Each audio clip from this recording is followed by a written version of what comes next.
Hello and welcome to our session. I'm Chaco Daniel. I'm a program manager with Service Fabric, and I've been with the team almost since the inception. And this is. Hey everybody, I'm Deep. Nice to meet you guys. I'm also a PM on the Service Fabric team, and we're really excited to be here today to showcase Service Fabric Mesh. Yes, absolutely. So let's just get started. So we don't have the clicker. Does the clicker work? Does the clicker work? Okay, yes. So let's just start with giving you a quick introduction on the platform itself, on which the Service Fabric Mesh is built on. It's the same technology which powers most of Azure. So basically, it's a technology that, in my mind, is the most operationally ready to take on your mission-critical applications, right? So basically, if you step back and look at all those little squares or little triangles, sorry, let's see the the circles which are there.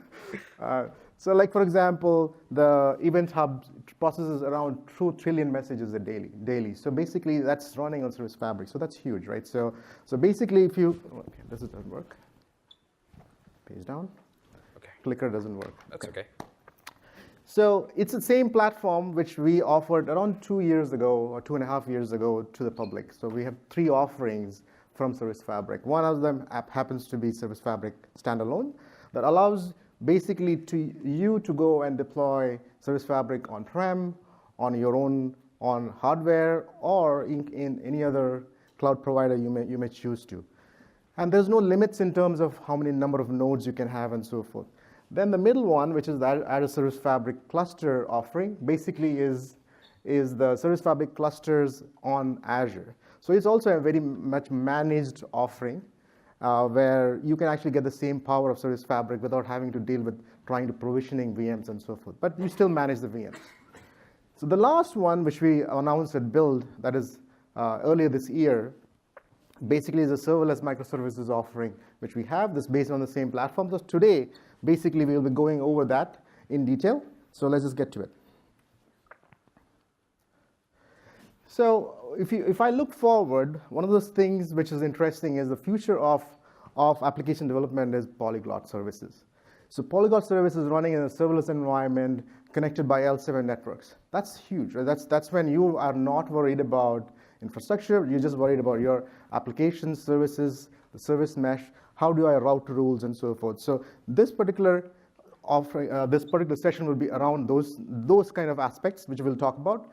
And this polyglot service basically polyglot application can be in Java, in .NET, or whatever else you might want to do. There's a session in the afternoon where we'll go into details of Java development and C# development. So do come to that session as well. So what is Service Fabric Mesh? So Service Fabric Mesh is a serverless Microsoft services platform that makes it easy to build scalable and reliable microservices-based applications. So we're still focused on applications. So nowhere in this statement I use the word containers. Containers happens to be the means to an end. So that's how we look at it. It's your application which you're wrapping around in a container and then deploying into us, right? So basically, the whole application lifecycle can be managed in Azure Service Fabric Mesh, be it deployments, scaling, monitoring, troubleshooting, upgrading, or even redeploying, of course. So the code you develop on your laptops can actually be deployed into any one of the offerings which we have, especially SF Mesh for sure, where basically you're not even worried about infrastructure, right? So in Service Fabric Mesh, Azure manages all infrastructure. So that is the key, all infrastructure. So all you're worried about is applications. So I just want to keep talking about that. And then autoscale. I know that a lot of folks here have used Service Fabric. Autoscale has been a challenge. And so in Service Fabric Mesh, you don't really worry about it at all because you're just saying, I need 200 containers, and then you get it. And so basically, we'll have a demo where you will show some autoscale. And God willing, the demo will work. So, I did not pay tribute last night. Excellent. We'll see what happens. We'll see what happens, right? OK, excellent. So before we get into the details of what this offering is, I wanted to go through the infrastructure behind SF Mesh. So this is not something which we have done in such talks before, but I thought, why not? So I will actually let's go through the the resource provider which actually powers mesh itself. When you request for your application to be deployed, what happens behind the scenes? So basically, behind the scenes, Azure is our control plane, so the ARM actually is the front end, right? So behind the scenes, there are RPs. The RPs are nothing but resource providers. They are just nothing but applications which we wrote that own the namespace for the resources which you're deploying. Like for example, if you deploy a VMSS, a VM scale set, compute resource provider owns that particular piece. So similarly, we have Service Fabric Mesh. That resource provider owns the Service Fabric Mesh namespace. And any resources under it. We'll go through the resources at this point in a few slides.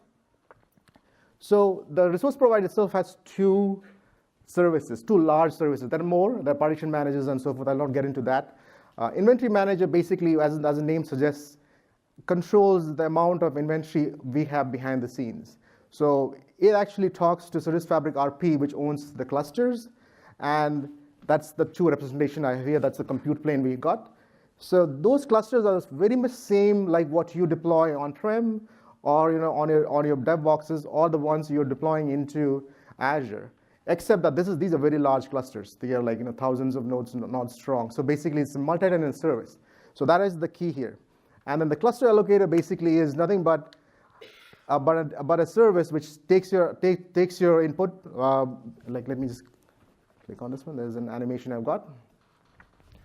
And then at that point, it actually finds a cluster for you which actually meets your needs in whatever you've stated in as application.json. If it turns out that you need so many CPUs and so much of memory, we'll find a place where we can host it. Once that happens, the rest of the cluster actually takes care of itself. Like for example, at that point, then the application goes and resides in one of the nodes. The container images get downloaded, and then you have an endpoint which is programmed by the RP, and then you can actually get to it. So that's what happens behind the scenes, and all these in under a minute or less, right? So we'll show you something which goes even faster, but today that is the case. All right. So what can you use Service Fabric for? Certainly, Service Fabric Mesh can be used for cloud-native applications. That means anything which you're thinking about writing new, or you absolutely should consider us, because we allow you to deploy containers applications in any language using any framework into Service Fabric Mesh. So that actually is a powerful message by itself, right? So we really do not really care about whether you're using any of the Service Fabric programming models at all. But if you do, you certainly will give you a little bit more benefits. Like for example, if you want statefulness in your containers, you certainly can start using reliable collections. There's a library which we provide, which the library itself is free, so you certainly can use it. But once you start using it, we'll talk about the pricing model itself towards the end of this session. And then we have a lot of integration with tooling, say Visual Studio, and so forth. And then for CI/CD, there's Maven and VSTS or DevOps. So it's actually very rich in terms of how we integrate with the tooling which you like to have. It doesn't mean that we do not like you lifting and shifting existing workloads into Mesh. You certainly can do so. That's a very easy thing to do. Certainly think about it before you decide to recode if it makes sense. It actually tells you, it actually can be a journey where you start in that point. That's something which you can do. And the best part of it is Mesh also allows you to bring your own VNets into Azure. So that means basically you can now start to have connectivity with the existing investments you've already made, and then start to use the new power of Service Fabric Mesh. So that's something which that's how you should think about it and consider. Okay, so let's show you a few of the offerings which we have on the portal. Yeah, let's switch. Okay, so I'm on the portal. I don't know whether you guys can see. Okay. I have a difficult time. Sorry, I'm trying to make myself go blind early, so these are some of the things that I do. Okay, that's beautiful. Okay, so that's good. So basically, if you go to portal, you actually will see. Oh man, okay, there it is. all resources, and then search for mesh. It should show up. It's by name. Image classification.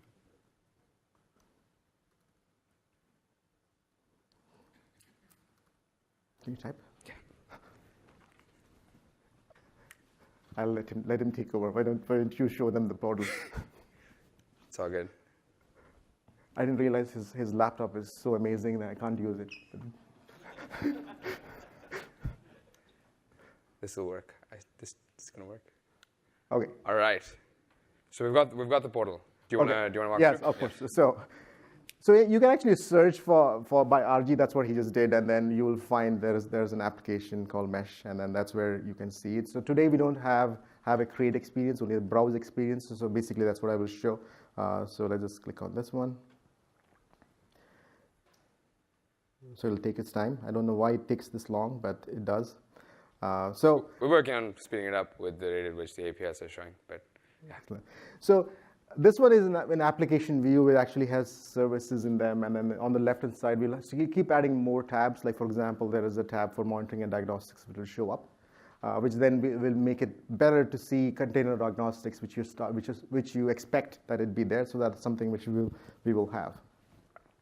So let's just take one of the services which are listed here. In this particular one, this particular application is what we will use for demos. So I'm introducing it at a very high level. It actually this is an application which has 5 services, and let's get into one of them. Deep will go into details of what each of these things do. For now, let's just get into one of them and show what things are there in the portal. That actually is the thing. So it's coming up. There it is. So you would see that there is a name called zero. So people keep asking me, so what the heck is a zero? Zero just actually after a while, when you think in terms of multiple partitions, then it will start to make sense. Basically, that is the instance number 0 at this point. So you will just go into inside. It'll come in pretty soon. So and then this actually has a code package. This actually means this is the container which is in that service, and then let's get into the code package itself. The code package itself, if you see, there are 2 events which happened there. One actually is the creation of the containers, and then the second one was the stop of the containers. So this particular app it's started and restarted like a few times. That's what this means. So the events basically tell you as to what really happened from the Service Fabric backend perspective itself. And then in terms of details, if you step back and look at it, it actually uses 4 cores. It's 10 gigs of memory. It actually listens to the port 80. It doesn't use any environment variables. There are other services which use environment variables. Certainly, if anyone who's worked with containers use environment variables a lot. This one particularly doesn't use. It just listens on port 80. And then it actually has a volume behind it. So we'll talk about volumes as well.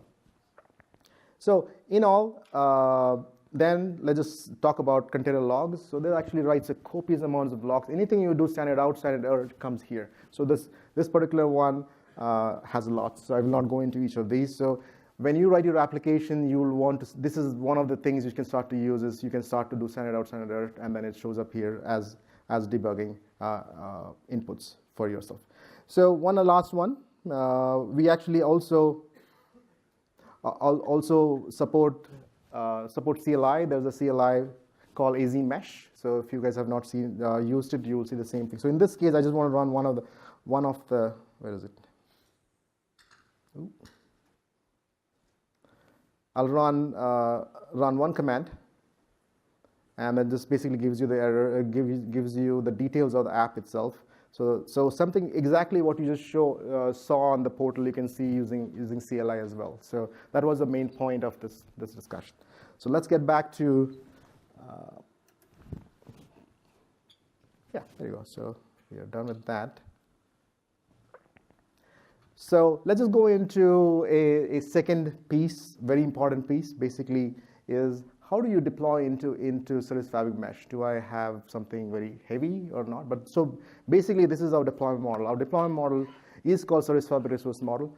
This resource model you can use in all the three offerings. So today I'll just focus basically back into Service Fabric Mesh. So a lot of what I talk about will be specific to Service Fabric Mesh, but the same model supports both YAML and JSON as formats.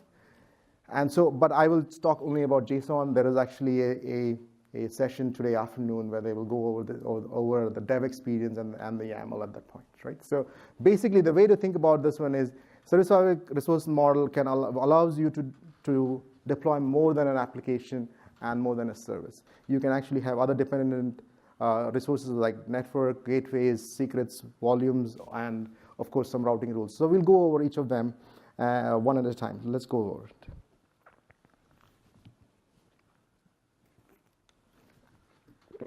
So application resource is used to describe a group of services that make up the application itself. So, and then the service resource basically lists and sets the set of containers that it's made of. And you specify the container capacity, the dependencies like network, secrets, volumes, whatever else that particular container needs. That actually is the key behind that particular resource. Networks. So of course, your service needs to talk to each other and also externally. So that's a place where gateways and networks come in. As the name states, gateway is nothing but an ingress into your container or your service and the set of containers it might contain, right? So that actually is where you specify the ingress endpoints. And Service Fabric Mesh, one unique thing about Service Fabric Mesh is actually gives you an isolated network connecting all your services.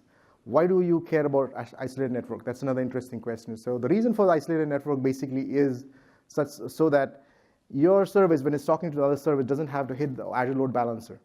So it's faster. So that's one of the unique properties of Service Fabric Mesh, where that particular service gives you this isolated network in addition to what you request.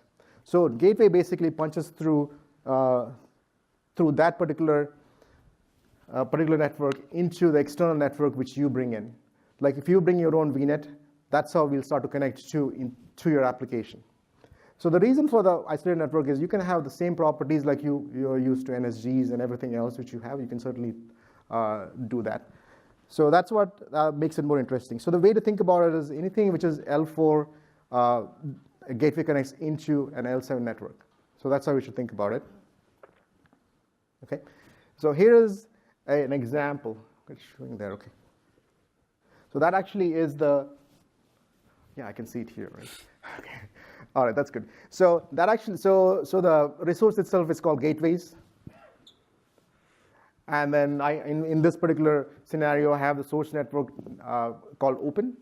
And then the destination happens to be what is inside. So it's as simple as that. Then it talks about how do you want to contact it, what port is it listening into, and then all the other things which you're used to. So there's something which it does. So now let's get to the next piece, which is the secrets. So every service which you deploy into Azure certainly has to be secured. So that's something which means that you have two options. One, the non-best practice, which is not a best practice, is to pass your secrets in environment variable, or bake it into images. So those two, in order to avoid that, we actually support secrets. Secrets is a resource which is intended to hold the sensitive information such as passwords, connection strings, and so forth. And then we support two kinds of secrets. Let me catch up here. Yeah, okay. One basically is called inline secret. That is what is enabled in the public preview today. So this actually certainly can take in secrets like connection strings. So I will in our templates for the demo, I'll actually show you how we use it. And then secrets by reference is coming. So that allows you to basically keep your secrets not even in connection strings, but in Key Vault. Any secret store, like for example, if you are on-prem, you have to think about this. You have to figure out what is your secret store. So that's something that's external. At least in SF Mesh service today, we plan to support Key Vault. And Key Vault will give you that secret store which you look for keeping things like certificates and so forth. Okay, volume resource. So people who have played with containers, or actually you would see that there actually is a temporary disk which is available to you in containers. So, but this temporary disk has a couple of problems. One, basically, it is ephemeral. So when the container crashes, you get a brand new temporary disk. Whatever you persist in this it gets lost. The second thing which the temporary disk does not allow you to do is share that particular information unless you do an API call into another service. So for that, most of the container orchestrators give you the ability to attach volumes. So we do that too. So, but what's unique about us in Service Fabric Mesh is, let me press some more. The first one, we allow you to attach Azure file store as a volume. And the second one which we allow you to do is Service Fabric block store itself. So Service Fabric itself has a block store which is written on reliable collections at the back end. So you use it as you use Azure Files or any volume, you use file IOs to interact with it. It's the same thing. The key difference in a reliable collections block store is that it actually is replicated. So what happens is, since it is Service Fabric behind the scenes, if your container fails over, we fail you over to a node which actually has a secondary which is already caught up. So basically, on failovers, you would see the volumes, SF volume disk is always faster because the data is already there. There's no download needed. All you're saying is just read from local, and then you just have it. You just have it in memory. So that's actually is the key there. So now it's turn for Deep to show off his demo. And he'll talk about basically the demo itself, what is it made of, what are the resources it uses, and so forth. Hey everybody, how's everybody doing? You guys have made it halfway through, so that's impressive. It's kind of early in the morning for me as well, so I understand for those of you that are stuck here with us, but thank you for making it out. So with that, let's dig a little bit into this application that sort of we've been teasing you with, and some of you saw because we were trying to get it up on the screen, and all of you were looking at it while trying to read Chaco's email.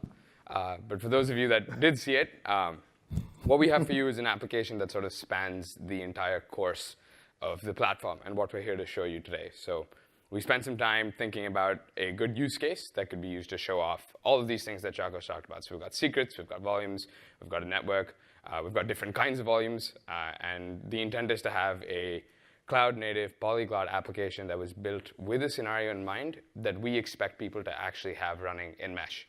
A great sort of thinking pattern here is how you think about serverless computing. Today, more traditionally, serverless computing is thought of as event-driven computing, effectively, where you have functions or these kinds of applications that are trigger-based. So some kind of notification or information comes in, it results in some kind of compute happening, and then you pump it back out to another database that you don't care about because somebody else is handling the infrastructure and you're paying a nice premium for it. So that's sort of where we're at today. And what we're thinking about with Mesh is, hey, it doesn't always have to be event-driven. Sometimes you need it to be always on. That could be because of reliability. It could be because of the fact that you can't afford cold starts. You always need your stuff on all the time.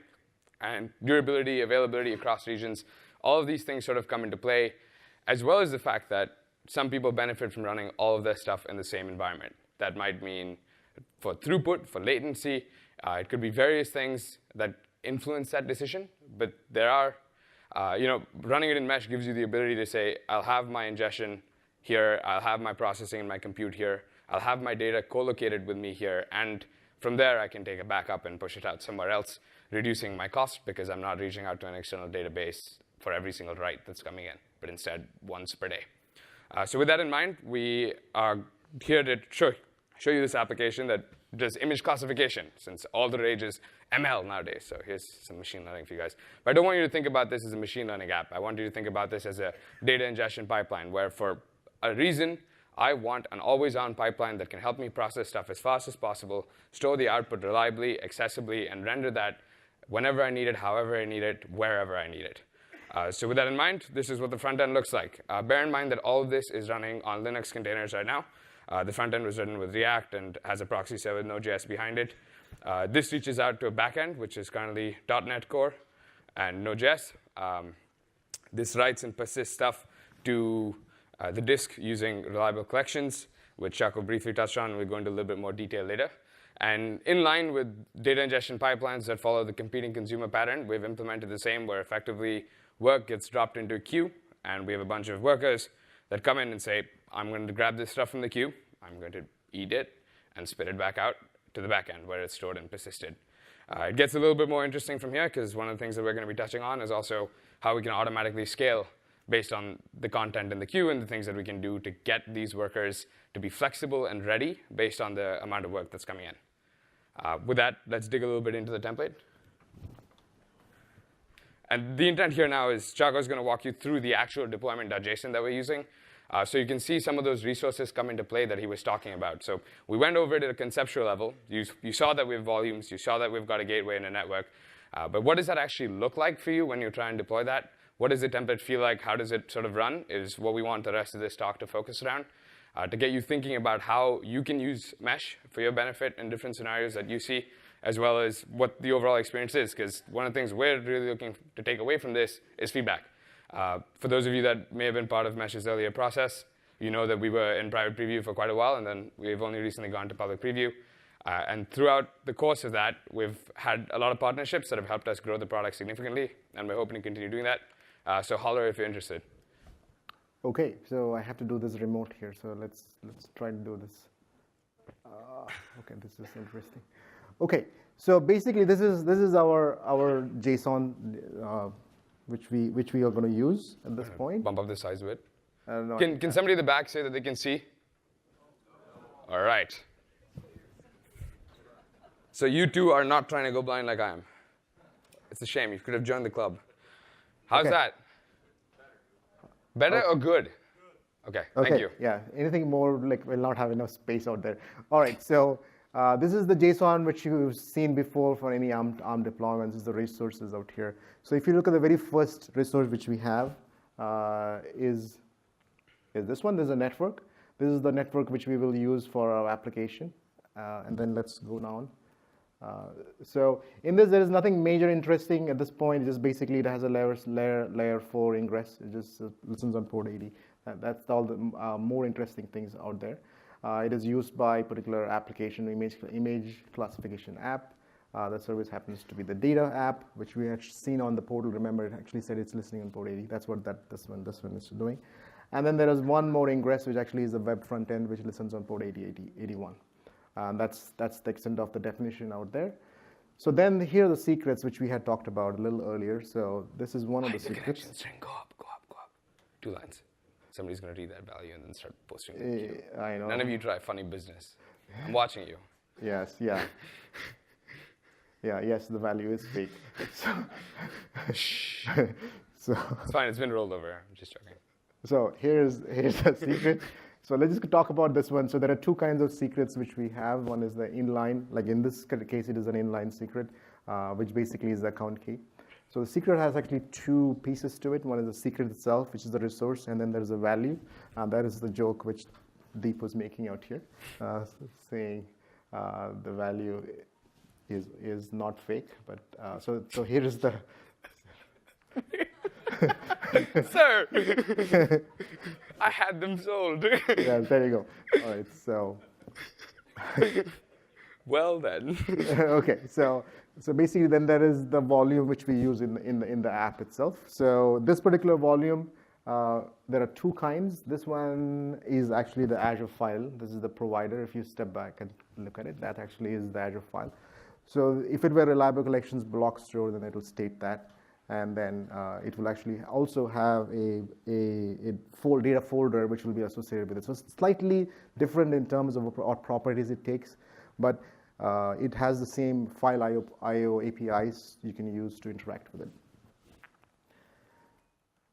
So far, I think, okay, so then in this particular case, let's just go into a few more things. I want to show you where the autoscale properties are, which actually we'll go through towards. Yeah, we'll go through the autoscale towards the end, but maybe we go down and show, the volume disk, the service volume disk here. So here is the service volume disk. So basically, this one is using, and so this is the kind. It's a very nice volume disk, for those of you that are wondering. It's kind. All right, and then this size is, at this point, is small, and there actually will be other SKUs, which we will talk about. Okay, and then the volume reference basically is, this is what I was saying, that one of the properties you will have to say is where do you want that particular folder to be, and that's how it's created. So anyway, so this particular particular service uses a very large container. It actually has 4 CPUs and 10 gigs of memory. So it's pretty large in that respect.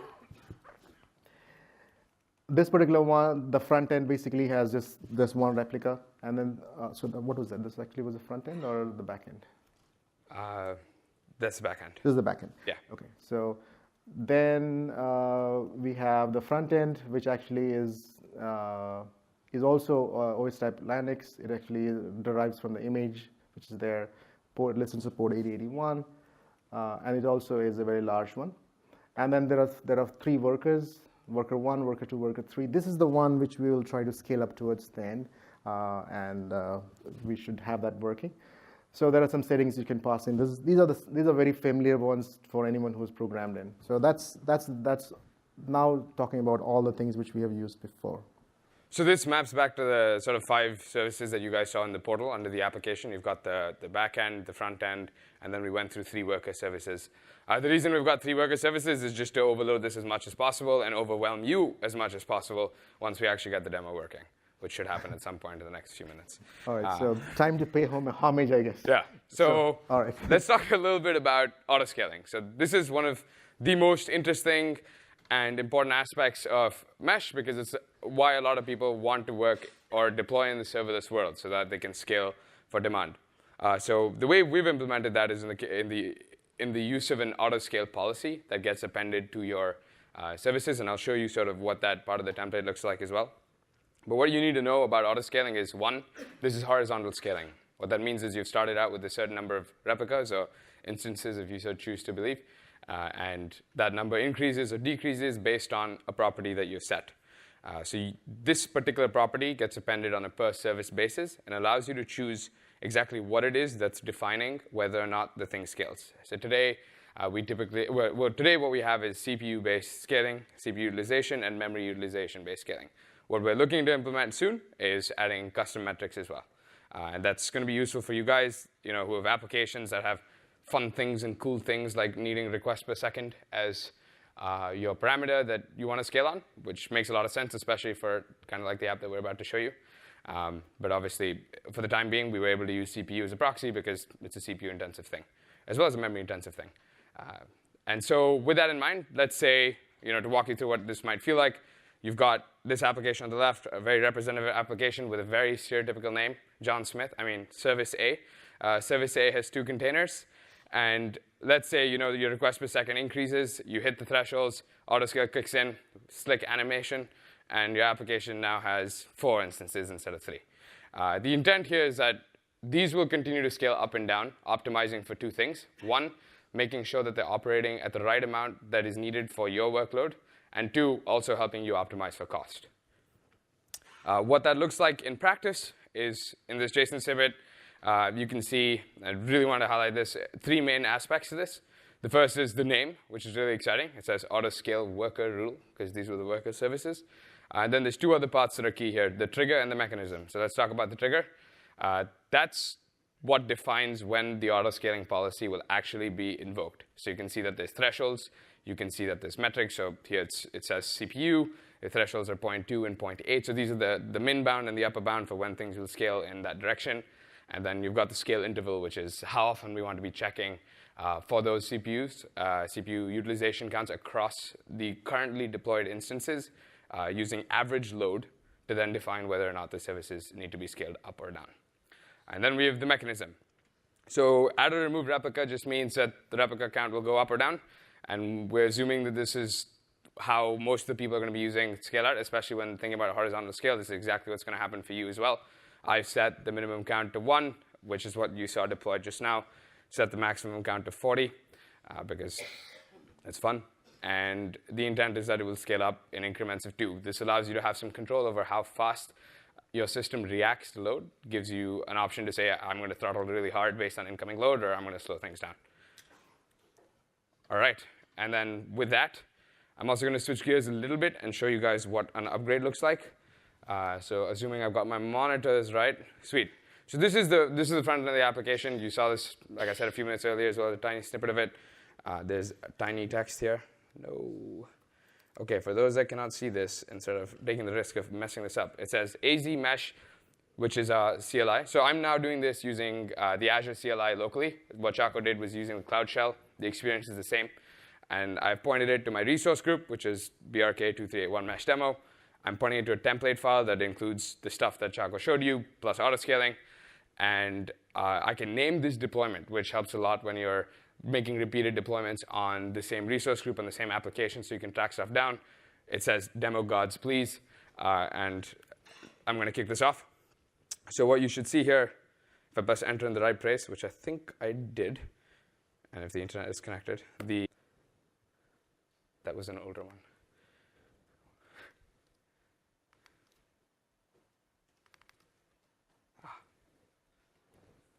We'll give it a second.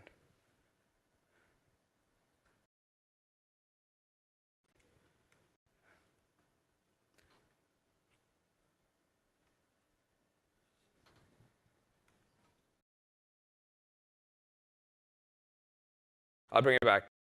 My internet is not being the friendliest at the moment, but that's OK. I'm making it go through several hoops. I'll show you guys what that looks like in a few minutes once the application's actually gone through. I just lost connection to my RDP desktop, so that should be restored because Chaco will do that, because he's good at that. Coming back to sort of what's in Service Fabric Mesh, let's talk a little bit about traffic routing. So Chaco already mentioned that we have this notion of L7 routing inside as well as L4. So you've got the gateway that comes in from outside and pokes a hole into your application that allows ingress. But what about once the traffic actually gets to your service inside the application?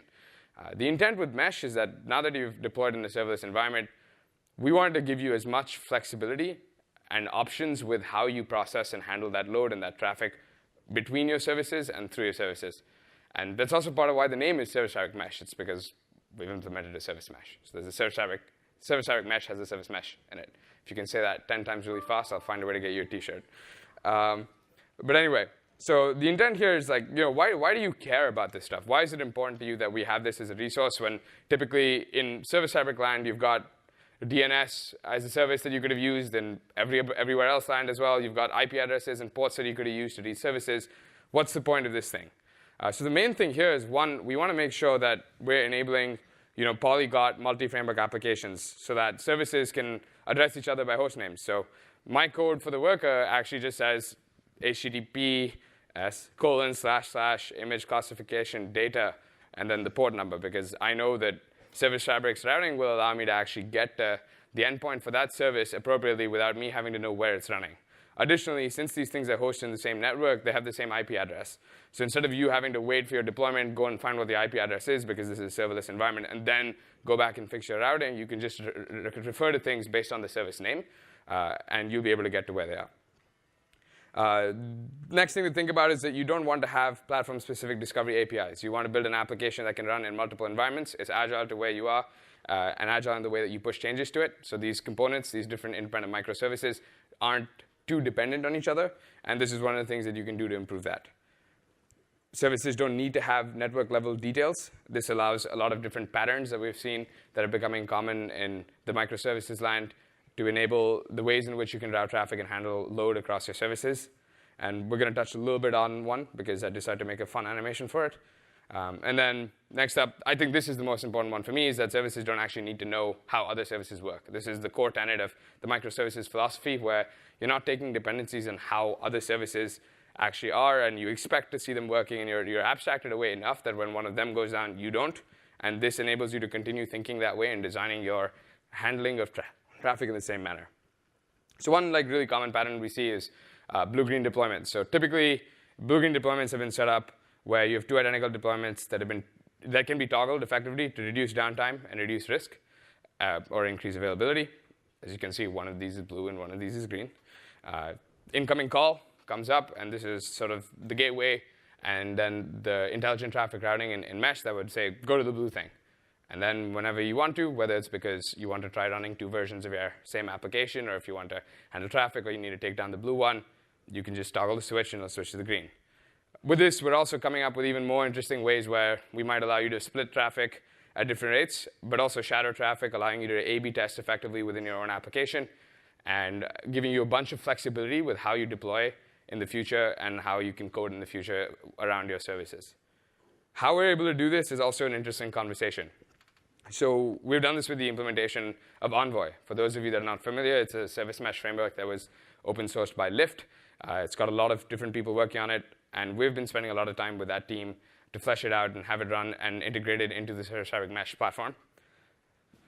As somebody who's got this isolated network with an application, maybe this is 1 or 2 applications, they've got service packages with service inside them, what you want to feel like is that all of these connections are made for you when you deploy.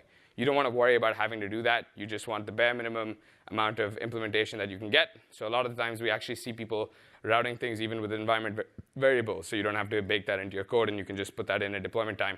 And that certainly works, because the way Envoy works around it is we effectively have a set of proxies that form a mesh alongside all of your applications and services that then allow you to provide a routing rule resource to mesh, letting us know how we expect you to handle that traffic.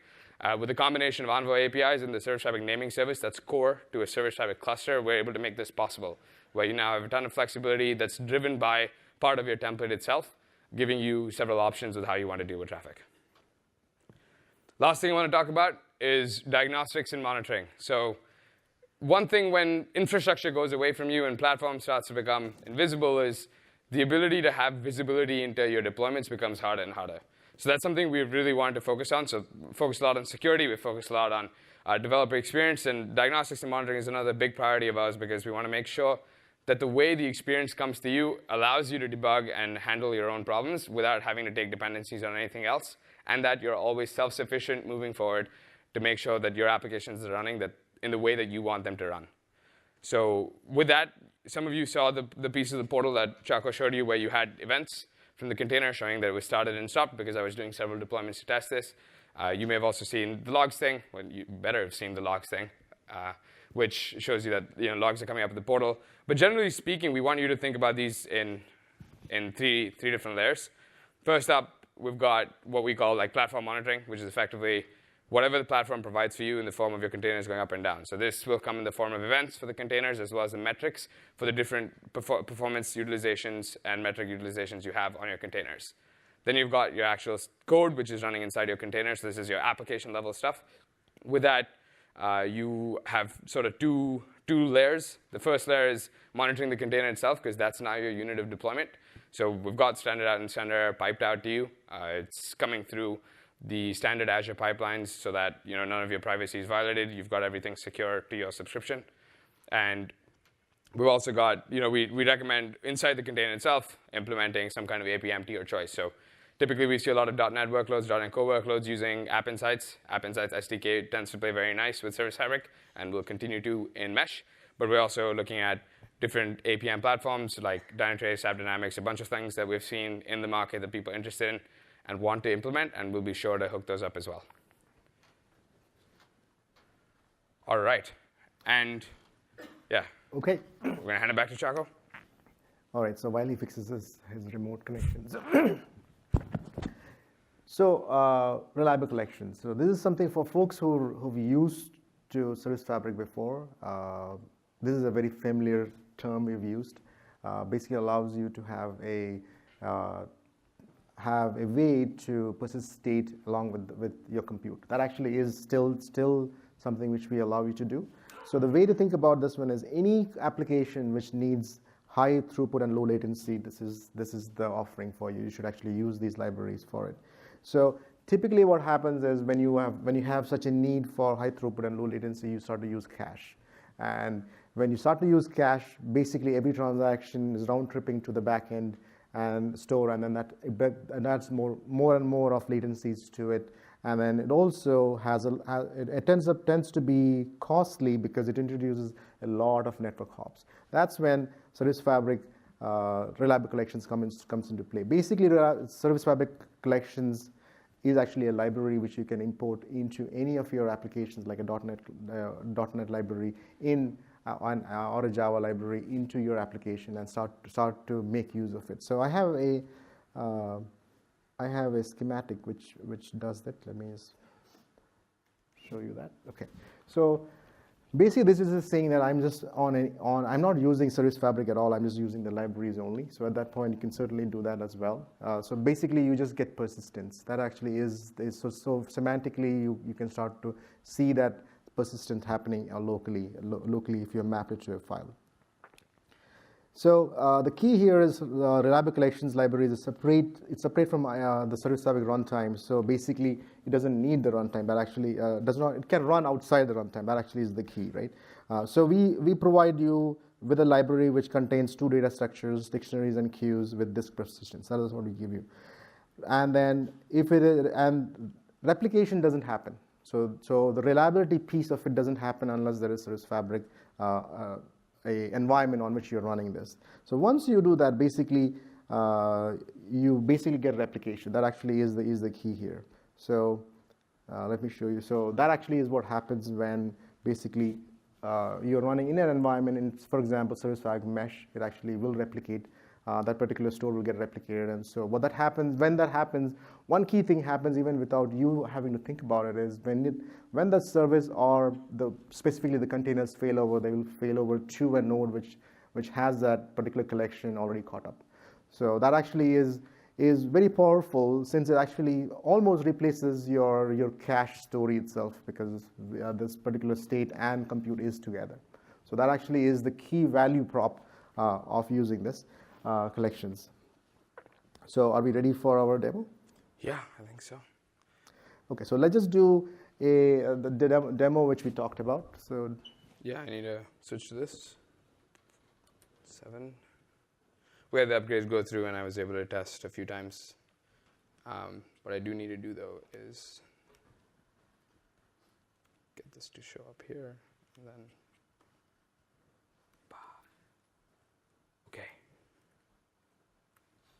all right. So I was able to upgrade the thing, moved it up to a new version, then tested it while Chaco was talking, sent a couple of images. But effectively what we have here now is we've got, oh no, what is it doing? All right, so we've got the front end up. There was a quick bug in the UI that was showing up. So I tried to add more stuff from here, but it wasn't coming. So what I'm going to do is I'm going to manually put a bunch of stuff in the queue. So now this is going to fire up a bunch of workers, and you're going to start seeing a ton of stuff being done. Cool. So effectively what's happening now is we've got a ton of images that are coming into the queue. I put in like close to 10,000 effectively to mimic the same script that I've got in the front end. And you're seeing that the rate of processing is speeding up significantly. If I take you to the portal, you'll see that the total number of workers that we've got is also scaling up a ton. So down here, yeah, there we go. So it's been set at 40, which is what we had set for the maximum. These guys are operating very, very highly near capacity. We're seeing a bunch of images coming in of different types of cats and dogs, and we've got coon hounds for those that are familiar with that. And effectively, this is going to go through these 10,000 images and going to process and tag them as fast as possible. And as we see the workload come close to the end of it, where we'll be down, you'll see that the number of workers also start to scale down because they're going to be operating on average below 0.2 CPU. So effectively, we're able to leverage autoscale in a way where, based on the amount of incoming load that you have on the queue, you're able to show that. And if you go back into the portal, you can see, oh, OK, cool, that's fine. We got it. You saw it. Go for it. Yeah, and this sort of transitions into the conversation of pricing because you start to think about Mesh as a serverless environment where you're paying for what you're using. So I'm going to transition that back to Chaco to walk you through why it's so important to think about how much you're actually utilizing and how to think about those things. So the key here was basically in around 30-odd seconds, the autoscale policies kicked in, and basically a few things happened. So autoscales, you actually figure out as to what actually is the frequency in which this autoscale needs to be run at. In this case, he actually had kept it very, very low, and so basically around 120 containers spun up, right? That actually is the key, and then basically scale down when they're done, right? So that actually was the particular demo. So let's just go into pricing. So this is a question which I keep getting in terms of how the pricing would be for Mesh. So pricing, in a nutshell, basically you pay only for things which you deploy into Mesh. So one is compute duration itself. The compute duration is calculated by the amount of containers which you deploy, basically how much of CPU, how much of memory, and your build per second for that compute duration. So the prices are regional. That's why I have not mentioned what the exact price is. So there's a URL at the bottom which actually has the pricing details in terms of what the pricing itself is. You can just refer to that. Today we are only in 3 regions, so there's pricing only for a few regions out there, and then later on you will get there. So one other thing to keep in mind is in Azure, wherever you get your containers, the price is the same. So that should not get into the way of you deciding as to which offering you have to go and look at. Choose the offering which makes sense for your application itself. So then the stateful resources we talked about, there were 2 of them. One basically was the SF volume disk itself, and then the reliable collections. So today, if you've gone into our preview, there's only one SKU for reliable collections or reliable volume disk. That actually is 32 gigs. So we've been thinking about reducing it to smaller sizes, even in the MBs. So you will have a lot of those micro disks sizes coming up as well. So in those ways, basically you're paying for what SKU you use, and basically the prices are per month. Reliable collections are built by hour and is based on the size of your collections and then the provisioned IOPS. So the key there basically is the price is per 100 provisioned IOPS. And then 400 is the minimum. So that actually is how it's governed. If you were to compare this to other Azure offerings, it's very much comparable to say Azure storages which are out there. So it's very much comparable to that. That's what we should think about. So we are like close to the end of the session. So let me recap. Let me just do this. Okay. So the key message here is build, deploy, and operate your services with applications, service applications, using languages and tools which you are familiar with. That actually is the key value prop for Service Fabric. And then so as Deep was talking about, we will have more and more of integrations coming. This is the exhaustive list of things which Service Fabric as a platform itself supports. So certainly we will start to support it as Service Fabric Mesh as well. What applications can you really build? So there's no limits to what kinds you can build. We actually have customers who have built every one of these kinds. I'm not going into each of these.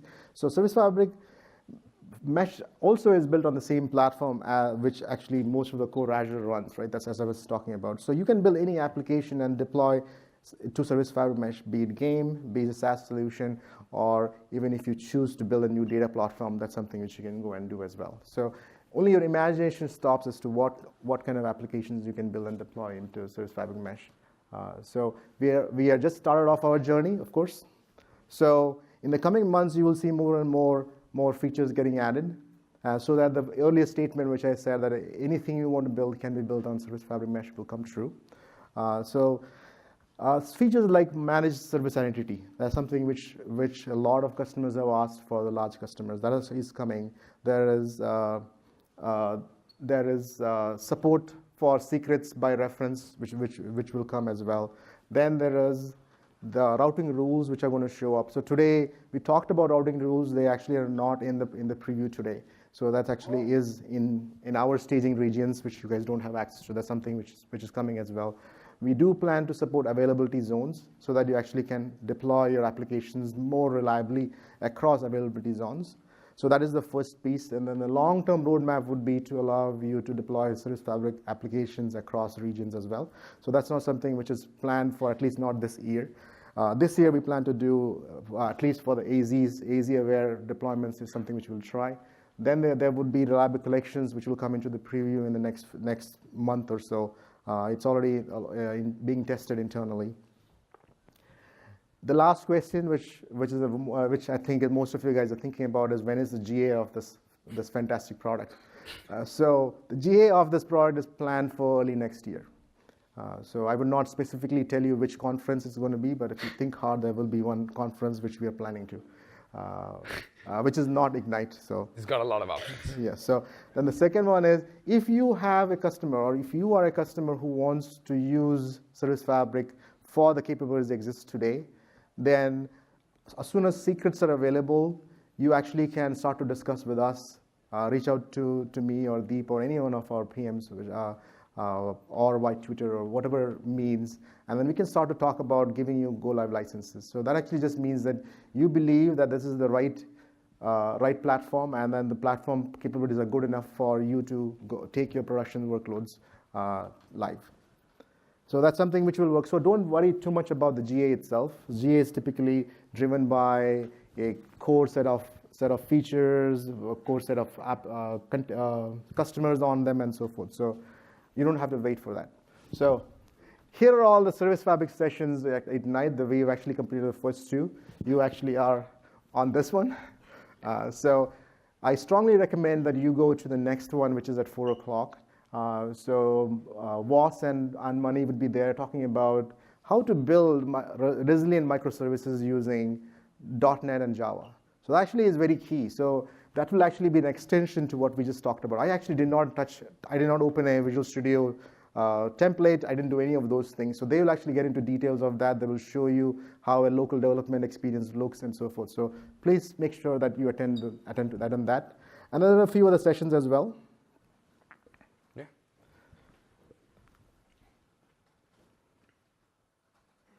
Okay. Call to action. So we need your help. So Service Fabric Mesh actually is a new service. So for folks who have been involved, we actually have like a lot of, even when we were in private preview, we had over 600 customers giving us feedback. So we need feedback from every one of you guys. So it is in public preview now. It actually is free at this point. So please try it out. Give us feedback. Shape the product. If there are things which you don't like, let us know. I think a great example of that is actually logs in Portal. So one of the pieces of feedback we got in private preview is that it was not easy enough to see logs, and that the Portal experience didn't allow you to see that. So that part of the product that I found extremely useful in running this demo, you guys also saw when Chaco pulled it up. It gives you a good amount of detail, lets you see what's actually happening inside your applications, was because of people reaching out and making a proactive effort to influence the platform. So we really appreciate that.